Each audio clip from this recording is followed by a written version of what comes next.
Right, so before we really start to get into it, I thought I'll just have a little heart-to-heart with you, okay? And warn you that pewter and metal embossing is a process over which you have little control. You'll see as we go through the training videos and I show you what happens, sometimes you have a design and the thickness of the metal, it stretches differently to what you anticipated, and you end up with something a little bit different to what you had in mind originally, which is still absolutely gorgeous. But I found that some of my students get tripped up when it doesn't turn out exactly the way they planned it.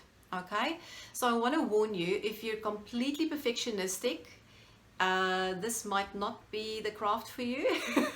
Check out the training videos and see how we go. But I want to encourage you to just be flexible.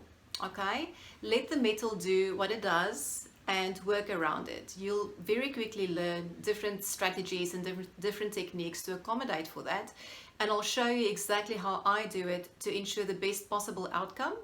But still, especially when you work with a colored metal, sometimes when you work with it, you know, some of the color might rub off, which I think adds beautiful dimension, but then I see the reaction on my students' faces and they're mortified. So I just wanted to warn you that you need to be flexible, go with the flow, enjoy the process. This is your time. You've invested in this course and I want you to get the most out of it.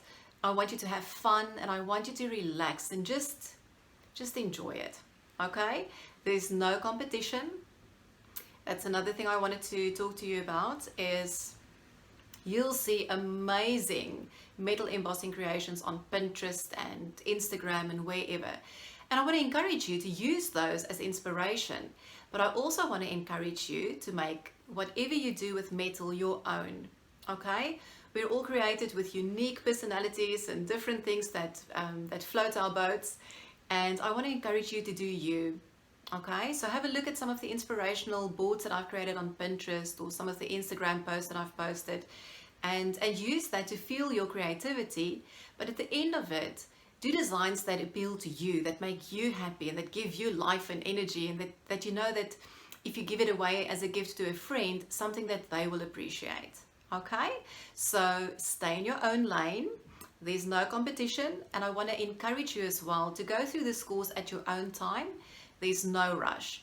You've got lifetime access to it, and so you go through it whenever you want, and you might want to revisit some of the videos. And please, if you have any questions, ask.